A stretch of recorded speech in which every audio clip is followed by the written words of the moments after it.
கட்சியில இருந்தவன் sir, politician. நேரம் நான் எம்எல்ஏ இருப்பேன். எங்க அப்பாவுக்காக நான் விட்டு கொடுத்தேன். சட்டசபையில பேச வேண்டியனா என் நேரம் இன்னைக்கு மெக்கானிக் செட்ல உங்க கூட பேசிட்டு இருக்கிறேன். நாளைக்கு பின்ன நான் சிஎம் ஆகிறது கூட வாய்ப்பு இருக்குன்னு சொன்னாங்க தெரியுமா? யாரு நீ சிஎம்மா? ஏன் ஆக கூடாதா? நீ சிலவள பெருசா முறுகி விட்டுட்டு இருக்க. ஒரு பொண்ணு கால போய் என்ன உலா சொல்றீங்க. Shame shame puppy shame all the monkey வெற்றி. ஐயோ தம்பி, டெல்லிக்கே ராஜானாலும் வீட்டுக்கு புள்ளதான் தெரியுமா? பழைய பீஸ், பழைய பழமொழி சார். இதெல்லாம் காந்திமதி எதுக்கோ சொல்லி முடிச்சிட்டாங்க. இப்ப ரிப்பீட் பண்றாரு. தம்பி, நீ யாரா அவனா இருந்துக்கோ. உன் பொண்டாட்டிக்கு நீ புருஷன் தானே. குடும்பம் நல்லா இருக்கணும், சேர்ந்து வாழணும்னா இந்த மாதிரி அட்ஜஸ்ட் பண்ணி போய் தான் ஆகணும். என்ன என்ன பண்ணணும் அப்போ? அப்படி வா வெளிக்கு. இந்த பாரு, நீ சாதாரணமா போய் காலில் விழுந்துட கூடாது. சிவன் கோயில எப்படி சாஷ்டாங்கமா விழுவ அப்படி விழணும். சார் என்ன சார் கலாய்க்கிறீங்களா என்ன? Sir sir I am tension ஆயிடும் சொல்லிட்டேன்னா. ஆம்பளை சிங்கனா ஒரு பொண்ணு கால்ல போய் பப்பரப்பான்னு சாஸ்திராகமா விடணுமா?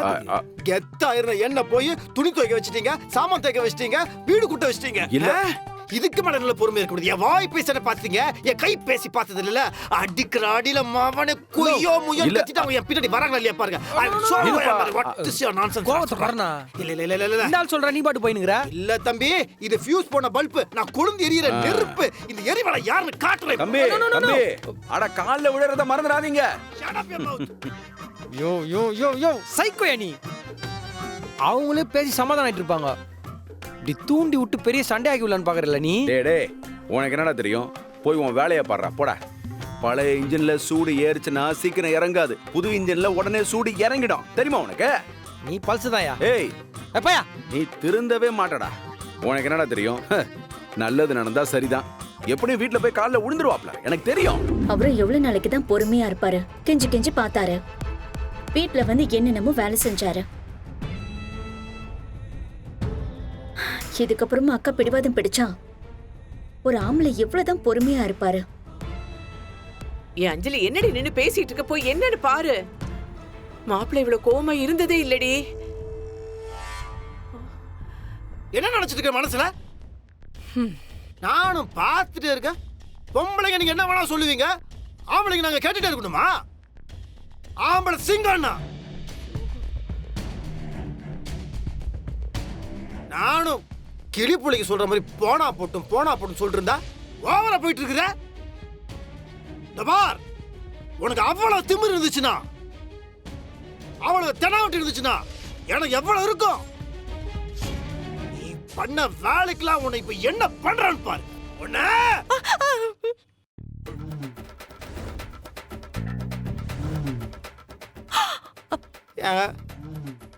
எனக்கு இது விட்ட வர வழியே தெரியலங்க. தயவுசெய்து என்ன மன்னிச்சிருங்க. Please forgive me. I am very very sorry. என்ன தயவுசெய்து ஏத்துக்கோங்க. ஏங்க உங்க காலை பிடிச்சி இந்த காலை காணா. துளசி துளசி அரிசி காலை காட்டுங்க. எதுக்கு மன்னிப்பு கேட்கணுங்க. இதுக்கு மேல ஒரு ஹஸ்பண்டா எனக்கு எப்படி மன்னிப்பு கேட்கறது தெரியலங்க. ஏங்க தயவுசெய்து என்ன மன்னிச்சிருங்க. ப்ளீஸ் ஷோ யூ ஒரு காலுங்க. எந்திரிங்க. Why not? எந்திரிங்கன்னு சொன்னேன். அம்மா டெல்மிங்க. என்ன டெல்மிங்க? என்னங்க நீங்க என்ன பண்ணிட்டு இருக்கீங்க? பொண்டாட்டி கால்ல விழறீங்க, அறிவில்ல உங்களுக்கு? ஏங்க இதுல என்னங்க இதுல என்னங்க இருக்கு? இன்னைக்கு நாட்டுல ஒவ்வொரு புருஷனும் பொண்டாட்டி கால் தான் விழுந்துட்டு இருக்கிறான். நான் மட்டும் என்ன விதி விலக்கா?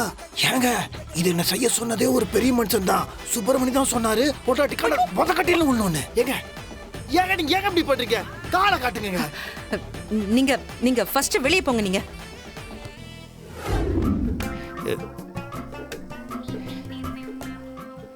கேட்டுச்சா? தெரிஞ்சிருச்சா? இல்ல ஆக்சுவலா நான் யாரு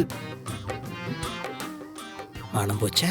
அண்ணே, நீங்க இவ்ளோ கோவப்பட்டு நான் பார்த்ததே இல்ல. ஏதாவது நடக்கும்னு பார்த்தா நீங்க ஏன் சைலண்டா இருக்கீங்க? உங்க பங்குக்கு இதை கழுவி ஊத்தலாமே. போங்க மாப்பிள்ள. வெக்கப்படுறீங்களோ? சரி. இல்ல நான் கொஞ்சம் ஓவரா சவுண்ட் விட்டா அவங்க சவுண்ட் அடங்கின்னு பார்த்தா அவங்க என்னோட ஓவரா சவுண்ட் விட்டாங்களே. ஆனா இதுக்கெல்லாம் நான் சளைச்சவன் கிடையாது. மறுபடியும் வருவேன். போங்க.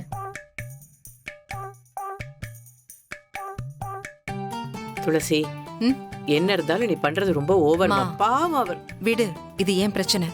இதுல நீ தலையிடாத. போங்க, எல்லாரும் போய் வேலையை பாருங்க. எப்ப நான் கூப்பிட்ட நீங்க இந்த வீட்டுக்கு வரலையோ அப்பவே அந்த டயலாக் எல்லாம் காத்தோட பறந்துருச்சு. ஓ, நீங்க சும்மா நாச்சுக்க சொல்றீங்க. இல்ல, நான் நிஜமா தான் சொல்றேன். அப்படியா? நான் உங்களை வெறுத்துட்டேன். தேங்க்யூ. எதுக்கு சிரிக்கிறீங்க? இல்ல, நீங்க சொல்லும் போது என் காதுக்கு நான் உன காதலிக்கிறேன்னு சொல்ற மாதிரி தான் கேக்குது. உனக்கு அப்படித்தானே கேட்டுச்சு? என் மானத்தை வாங்குறதுக்காகவே இங்க வந்திருக்கீங்களா? தயவு செஞ்சு இங்க இருந்து போயிடுங்க ப்ளீஸ். இனிமே என் மூஞ்சிலே முழிக்காதீங்க. ஏங்க உங்க மூஞ்சில முழிக்கிறதுக்காக தான் ஏரியா வந்து இந்த வீட்ல வந்து டேரா போட்டுருக்கிறேன். Point noted your honour. பாத்தீங்களா? சரியா கேட்ச் த பாயிண்ட் பண்ணா பாருங்க. ஐயோ, அஞ்சலிமா, உங்க அக்கா மனசுல என்னதான் இருக்குது? எனக்கு சுத்தமா புரியல மாமா. இடியாப்போ சிக்கலாவே இருக்கு. ஒரு நேரம் உங்க போட்டோ வச்சு ஃபீல் பண்றா, இன்னொரு நேரம் உங்களை வெறுத்து விரட்டுறா. என்னவோ எனக்கு ஒண்ணுமே புரியல. இல்ல, நீங்க இவ்ளோ சரண்டர் ஆனதுக்கு அப்புறம் இவ ஏன் கோவத்தை குறைக்கவே மாட்டேங்கிறா? இதுல இருந்து என்ன தெரியுது? என்ன? ஈரானும் இஸ்ரேல் கூட சமாதானம் ஆயிடும், உங்க அக்கா என் கூட சமாதானம் ஆக மாட்டாங்க. மாமா, மனசெல்லாம் விட்டுறாதீங்க. நோ சான்ஸ்யா. அப்படியெல்லாம் அவ உங்களை விட்டு போற ஆள் கிடையாது. கொஞ்சம் பொறுமையா ட்ரை பண்ணுங்க. 50 அடி கிணத்துல 40 அடி தோண்டிட்டீங்க, இன்னும் 10 அடி தான் இருக்கு மாமா. தண்ணி வந்துரும். நீங்க ட்ரை பண்ணுங்க. சுமாருமா தோண்டி ஈரான்ல இருக்க எண்ணெய் கிணறே வந்துடுச்சு. அடுத்தது பெட்ரோலும் க்ரூட் ஆயிலும் வந்துடும். போமா, ட்ரை பண்ணுங்க. போங்கம்மா. இவங்க 2 பேரும் சேர்த்து வைக்கிறதுக்குள்ள ஏன் உசுறு போடும் போல இருக்கே. ஒரு பொண்ணுக்கு தான் இடத்துக்கு இன்னொரு பொண்ணு வந்தா அவளால அதை பொறுத்துக்கவே முடியாது. ஆரம்பிச்சிட்டாரா? எப்படியாவது அடிச்சு புடிச்சு அவ தான் இடத்த பிடிக்கணும்னு தான் நினைப்பா. என்ன சொல்லுது பெருசு? நீங்களும் ஐயா விட்டுருங்க ஐயா. அதெல்லாம் பழசு ஐயா, பழைய காலத்து ஐடியா. இதெல்லாம் பிளாக் அண்ட் ஒயிட் படத்துக்கு முன்னாடியே வந்தது ஐயா. அப்பா யாராவது கண்ட்ரோல் பண்ணுங்கப்பா, எனக்கு நெஞ்செல்லாம் வலிக்கிற மாதிரி இருக்குப்பா. 1947ல அவங்கள வெறுப்பேத்துறதுக்காக இன்னொரு பொண்ணு கழுத்து தாலி கட்ட சீன்லாம் போட்டேன். பப்பு வேகல. அப்ப வேகாத பப்பு இப்ப வேகாது ஐயா. ஆளை விடுங்க ப்ளீஸ்.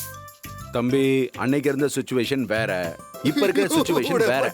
இப்ப நீ இருக்கிற இடத்துக்கு உன்னை தேடி ஒரு பொண்ணு வரான்னு வச்சுக்கேன். அவளை அஞ்சலியும் துளசியும் பார்த்தா நேரா வீட்டுக்குள்ள வந்து பிரச்சனை பண்ணி அவளை துரத்தி விட்டுருவாங்க. உன்கிட்ட சண்டைக்கு வருவாங்க, உன்னை விட்டு கொடுக்க மாட்டாங்க. ஆமா.